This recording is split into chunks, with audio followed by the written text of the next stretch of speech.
살아계신 나의 하나님, 주의 이름을 높여드립니다. 베드로전서 2장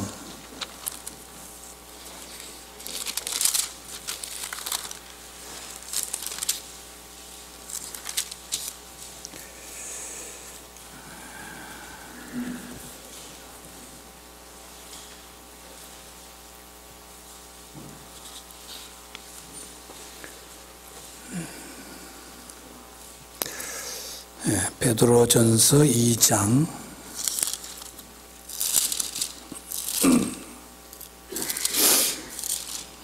2장 9절에 있는 말씀 제가 봉독합니다.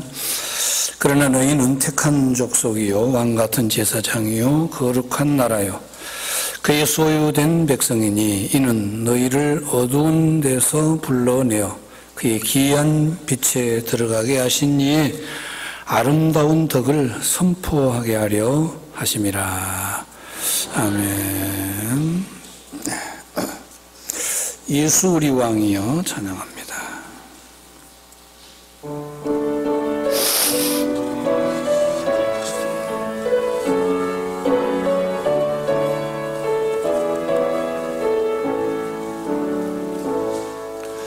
예수 우리 왕이여 이곳에 오소서. 우리가 주께 드리는 찬양을 받아주소서. 우리는 주님의 종들, 우리는 주의 왕이라. 왕이시니 수용하소서. 이 땅을 다스리소서. 예수 우리 주시여 이곳에 오셔서 우리가 주께 드리는 찬양을 받아주소서. 우리는 주님의 종들, 주님을 우리 주시라. 주 대신에 주님 오셔서 이 찬양을 받아주소서.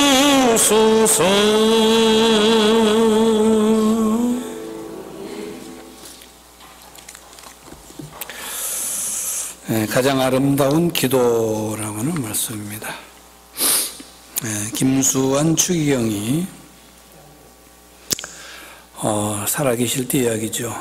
화해동 주교관에서 명동 주교자 본당 주임 박신은 신부와 그리고 성라자로 마을 후원의 운영위원 그리고 평화신문 기자들이 방문하는 가운데 86번째 생일 축하를 받았습니다. 참 건강한 편이십니다. 이런 인사와 함께 거의 90에 육박하는 나이인데도 겉보기에는 70 정도 돼 보입니다. 이런 얘기들이 오갑니다. 나이는 못 속인다고 아마 몸이 편치 않는 부분이 있었던 모양입니다. 생일을 축하하러 온 손님들이 이 추기경의 건강을 위해서 기도 많이 하겠습니다. 또 기도 많이 하고 있습니다. 라고 얘기를 합니다. 그랬더니 김추기경은 좌절할 수 있으니 너무 많이 기도하지 말고 마음에 닿는 대로 하라고 유머로 대응을 합니다. 그러면서 하는 말이 빨리 사라져야 하는데 아직도 하나님 앞에서 머뭇거리고 있어 여러분을 힘들게 하는 것은 아닌지 모르겠다고 말을 했다는 이야기입니다. 빨리 사라져야 되는데 아직도 하나님 앞에서 내가 머뭇거리고 있어서 여러분들을 힘들게 하는 것은 아닌지. 사실 이 말은 아무나 할 수 있는 말은 아닙니다. 여러분들도 이런 말 한마디쯤은 준비하시기를 바랍니다. 다른 별로인 그런 말 하지 말고 이런 말 한마디 좀 준비하셨다가 어떤 일이 있을 때 정말 유명한 이런 말을 하잖아요. 참 이분은 행복한 분이었습니다. 추기경으로서의 삶을 살아왔기 때문에 행복한 분이 아니라 오래 살아서 행복한 분도 아닌 훌륭한 삶을 사셨지만 당신의 삶에 대해서는 하나님께서 평가하셔야 할 일이고 또 오래 사는 것이 복이라고 생각하는 많은 사람들이 있는데 그것도 아닌, 그럼 무엇 때문에 그분이 행복했단 말이냐. 마지막까지 기도해 주는 사람이 많이 있었다는 겁니다. 그것이 행복한 사람의 모습입니다.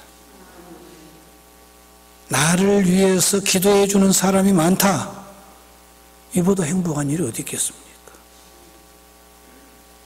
이 세상에 사람이 바라는 복이 많습니다.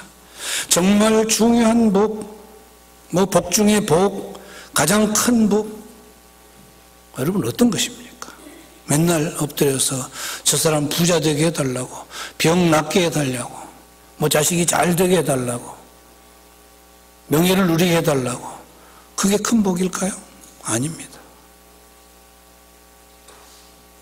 나를 위해서 어떤 말이든지 간에 어떤 것을 하든지 간에 늘 기도해 줄 수 있는 사람이 있다면, 기도해 주는 사람이 많다면 여러분은 행복한 사람입니다. 오늘은 다른 사람을 위한 기도를 한번 생각해 보려고 합니다. 다른 사람을 위해서 하는 기도를 중보 기도라고 합니다. 도고라고 합니다. 도고.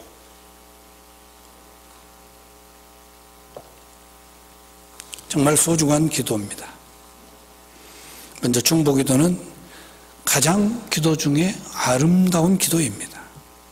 여러분 지금 한번 내가 행복한 사람인지 아닌지를 생각해 보시기 바랍니다. 과연 나를 위해서 자기처럼 기도해 주는 사람이 몇 사람이나 될까?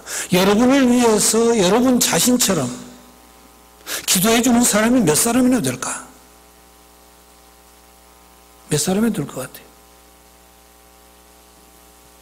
누구한테 물어봐야 되지? 저기 김미영 권사님, 권사님을 위해서 몇 사람이나 기도할까요? 아들은 할 것이고 며느리도 할 것이고 또 아니 나를 위해서 권사님을 위해서 기도해 주는 사람이 몇 명이냐고. 그거야 모르죠 뭐. 그러나 감은 올 거예요. 나를 위해서 기도하는 사람이 몇 명쯤 될까? 그런 걸 좀 생각하면서 사셔야 돼요. 우리는 5명? 10명? 아니면 50명? 100명? 아니면 500명? 엄청 많네? 나를 위해서 기도해 줄 사람이 몇 명이나 될까? 나를 좋아하고 사랑하는 사람은 많이 있을 수 있습니다. 나를 좋아하는 사람은 많이 좋아한다고 해서 다 기도해 주지는 않습니다. 물론 어째 생각이 나면은 가뭄에 콩나듯 1년에 한 번쯤 해줄 수도 있겠죠.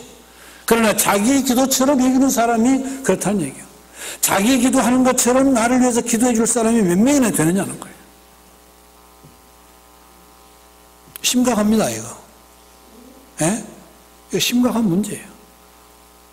내 자식도 나를 위해 기도해 줘야 되겠고, 내 친구도 해줘야 되겠고, 내 형제도 해줘야 되겠고, 나를 아는 모든 사람들이 나를 위해 기도해 줘야 되겠는데 과연 그 숫자가 얼마나 되느냐.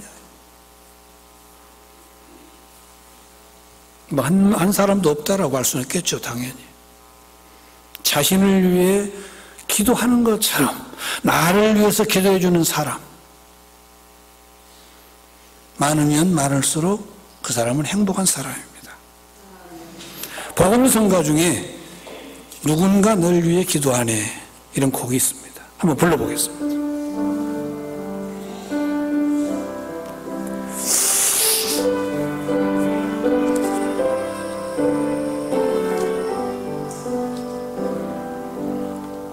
당신이 지쳐서 기도할 수 없고 눈물이 빗물처럼 흘러내릴 때 주님은 아시네, 당신의 약함을 사랑으로 돌봐주시네.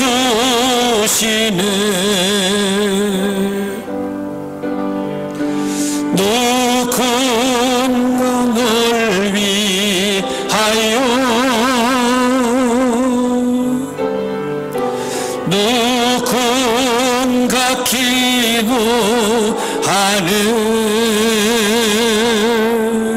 내가 홀로 외로워서 마음이 무너질 때 누군가 널 위해 기도하네.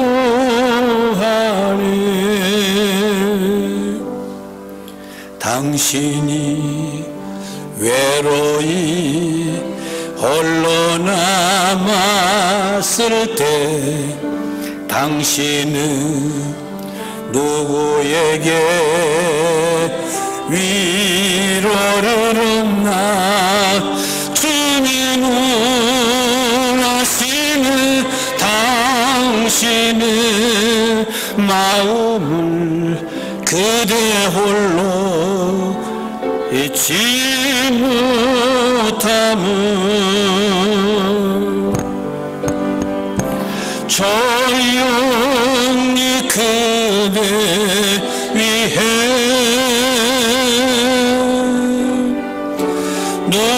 누군가 기도하는 내가 홀로 외로워서 마음이 무너질 때 누군가 널 위해 기도하네. 누군가 널 위해 기도하네.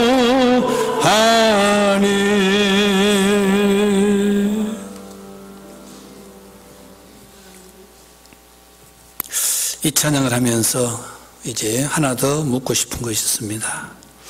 정말 이 가사대로 내가 너무 지쳐서 힘겨워 기도할 수 없을 정도가 되어졌을 때에 나를 대신해서 기도해 줄 사람은 있는가? 내가 할 수 없을 때, 기도할 수조차 없을 때 나를 대신해서 기도해 줄 사람은 있는가 하는 겁니다. 내가 너무 외롭고 누구의 위로도 위안도 되지 않을 때 조용히 나를 위해서 기도해 줄 사람은 있느냐? 여러분 있다면 감사하시기 바랍니다. 그런 사람이 내 곁에 있다. 이게 정말 행복한 사람입니다. 그러나 없다면 이건 문제입니다. 큰 문제입니다. 그리고 만드십시오. 나를 위해서 기도해 줄 사람을 만드셔야 돼요. 예? 너는 너 떡 먹고 나는 나 떡 먹고 그러고 있으면 안 된다니까. 나를 위해서 내가 기도할 수 없을 때에 기도해 줄 사람을 만드셔야 돼요. 그게 신앙이에요, 그게.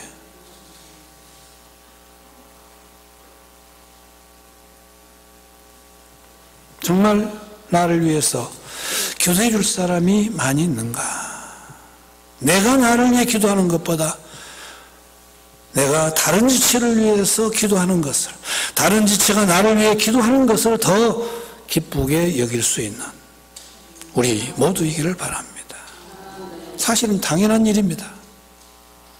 나를 위해 기도는 다분히 이기적인 면을 버리기 어렵습니다. 그러나 남을 위해서 기도한다. 이것은 사랑에서 출발하게 되는 거죠. 내가 얼마나 사랑받는 사람인가를 알기 위해서는 나를 위해서 기도하는 사람의 숫자를 세어보면 압니다. 나를 위해서 기도하는 사람이 몇 명이냐, 그 숫자에 따라서 내가 사랑을 받고 있는 사람이냐 그렇지 않느냐가 드러나게 되는 거죠.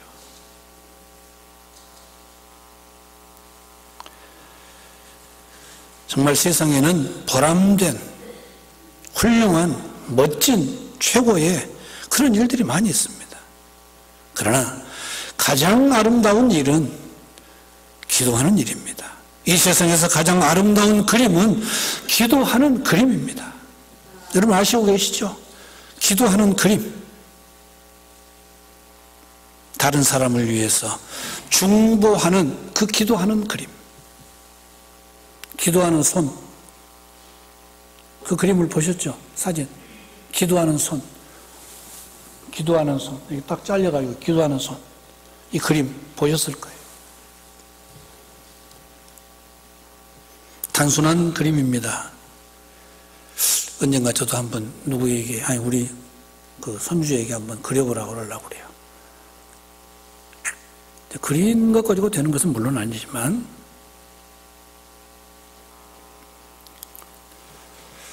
고생을 많이 해서 아주 거칠게 변한 손만 딱 잘라서 그려놓은 그 그림.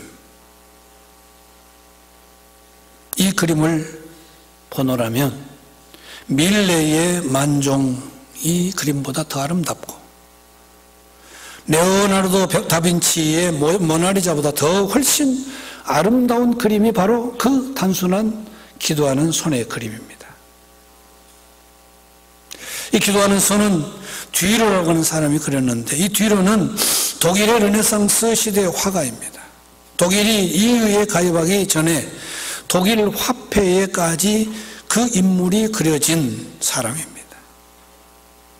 그는 어린 시절 너무나 가난했기 때문에 미술을 하고 싶은데 할 수가 없었습니다. 학비가 없으니까요.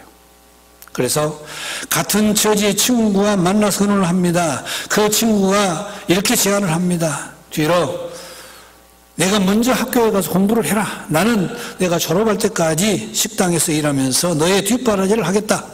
졸업한 후에 그 다음에 나는 공부를 하겠다. 친구의 약속대로 뒤로는 그림 공부를 하기 위해서 떠납니다. 그 친구는 뒤로를 위해서 열심히 일해서 꼬박꼬박 학비를 보냅니다. 졸업할 무렵에는 그의 그림도 하나씩 팔려 나가기를 시작을 합니다. 어느 날 뒤로가 오랜만에 친구를 찾아서 식당에를 갑니다. 친구는 마침 기도를 하고 있었습니다. 그 기도 내용은 주님, 저의 손은 노동으로 굳어져서 이미 그림을 그릴 수 없게 되었습니다. 내가 할 몫의 능력을 뒤로에게 주십시오. 그리고 주의 영광을 위해서 제 친구가 진실된 그림을 그릴 수 있도록 도와주십시오. 라고 중보의 기도를 하고 있습니다.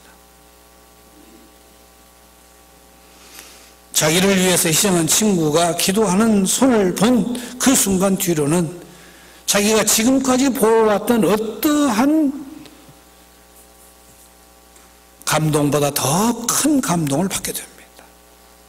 뒤로는 곧바로 붓을 들고 친구의 기도하는 손을 그리기를 시작을 합니다. 바로 이것이 기도하는 손, 뒤로의 작품입니다. 이 그림보다 더 아름다운 그림이 어디 있을까? 그리고 뒤로보다 더 행복한 사람이 어디 있을까? 이 친구의 뒤로를 위한 기도는 입술로 하는 기도가 아니었습니다. 온 몸으로 하는 자신의 전부를 쏟아붓는 그런 기도였습니다. 뒤로보다 더 위대한 화가는 제대로 된 한 장의 그림도 그려본 적이 없는 이 친구입니다. 뒤로는 그림을 그렸지만 이 친구는 뒤로의 인생을 그렸습니다. 훌륭한 그림을 제공한 이는 뒤로를 위해서 학비를 보내줬던, 기도했던 이 친구인 것이죠. 중보 기도가 가장 아름다운 기도라고 말씀드리는 것은 바로 중보 기도는 다른 사람의 인생을 그려주는 그런 손길이기 때문에 가장 아름답고 행복한 그런 그림이며 또한 행복한 일이 되어지는 것이죠. 가장 아름다운 기도, 여러분 많이 할 수 있기를 바랍니다.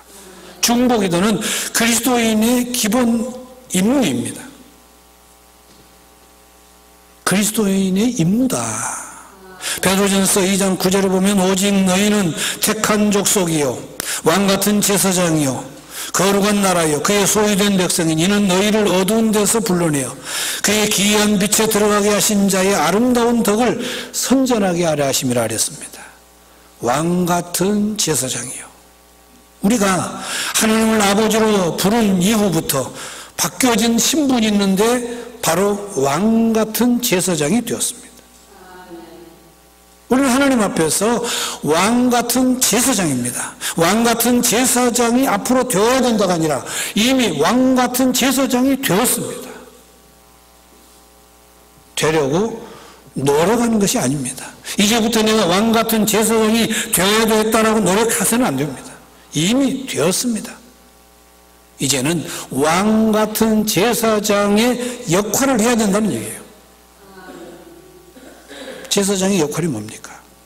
하나님과 인간에게 막힌 통로를 여는 역할을 하는 것이 제사장의 역할입니다. 그리고 우리는 그 역할을 해야 돼요. 하나님과 백성들 사이에 통로의 역할을 해야 된다는 거예요. 그래서 나를 통해서 하나님의 은혜가 그리고 하나님의 그 복이 사랑하는 사람들의 백성들에 흘러 들어갈 수 있도록 해야 된다는 거예요. 구약에는 동물을 잡아서 희생 제사를 드렸습니다. 이제 신약에서는 예수님이 이미 그 일을 다 해버리셨습니다. 주님이 이미 희생 제사가 제사 제물이 되어버리신 거죠. 우리는 해야 될 것이 그냥 제사장의 역할, 하나님과 인간 사이의 통로, 그 역할을 해야 된다는 거예요. 제사장인 내가 누군가를 위해서 예수 그리스도의 이름으로 기도를 한다. 바로 그 기도는 그를 위한 희생의 제사가 되어져서 하나님 앞에 가로막혔던 그런 담이 흐려지게 되고 하나님의 그 커다란 복이 임하게 되는 그런 역사가 일어나게 되는 것이죠. 예수님께서 이 땅에 오셔서 하신 세 가지의 위대한 사역은 가르치는 것과 전파하는 것과 치유한 것이었습니다. 바로 치유 사역이 뭡니까? 중보의 사역입니다. 얼마나 많은 사람을 위해서 기도하셨습니까? 그리고 그들을 고치셨으며 그들을 싸매셨습니다.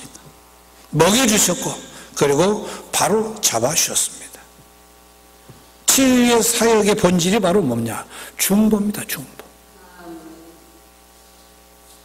이 사역을 감당하려면 희생이 필요합니다. 손 펴지 않고는 그 사명을 감당할 수가 없습니다.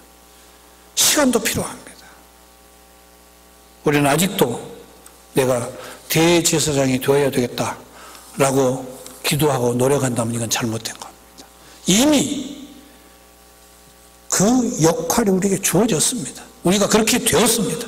이제는 그 일을 해야 되는 거예요. 하나님과 사람 사이에서 통로가 되어서 사람의 사정을 하나님께 아뢰고 그리고 하나님의 능력과 그 해결책을 가져와서 그에게 임하도록 하는 그런 역할을 해야 된다는 거죠. 자신의 앞가림도 못해서 그 역할은커녕 흔들리고 있는 그런 모습이어서는 안 된다는 거예요. 예수님처럼 기도함으로 이 놀라운 사역을 우리 감당할 수 있어야 됩니다. 내가 하는 것이 아니라 우리 주님께서 우리로 하여금 그렇게 하실 수 있도록 역사해 주시기 때문에 믿음으로 구한다면 충분히 우리는 그렇게 할 수가 있습니다. 중요한 것은 중보의 기도의 그 기본기입니다. 기본 더 뭐냐? 사랑과 긍휼입니다. 예수님은 늘 어려움에 놓인 인간을 불쌍히 여기시고 사랑하셨습니다. 다시 말하면 이것이 되지 않으면, 사랑과 긍휼이 되지 않으면 그 역할을 할 수가 없습니다.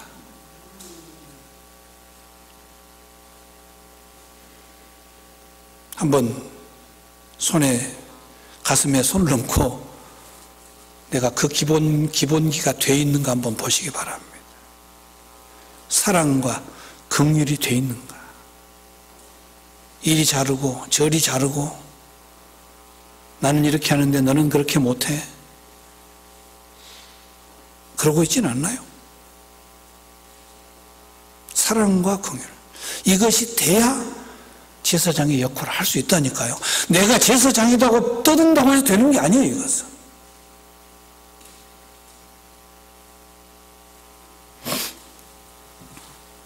중보 기도의 기본기, 사랑과 긍휼입니다.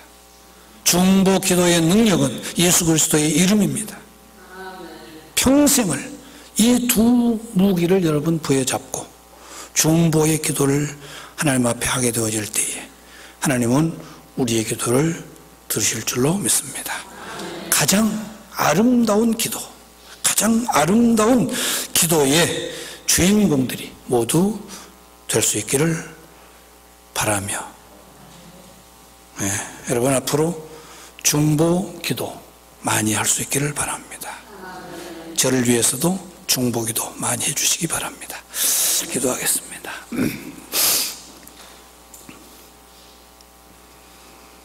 중보 기도는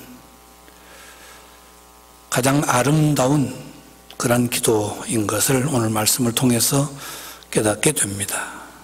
이제 이후 정말 나를 위해서 기도하는 사람이 많기를 위해서 기도하고 있고, 또 우리 자신들이 다른 사람을 위해서 늘 기도해 주므로 서로가 중보 기도함으로 아름다운 기도의 신실한 용사들이 되게 해 주옵소서. 예수님의 이름으로 기도하옵나이다. 아멘. 이제는 우리 주 예수 그리스도의 은혜와 하나님의 크신 사랑하심과 성령님의 교제 교통하심이 여기 모든 성도들과 함께 하여지이다. 아멘.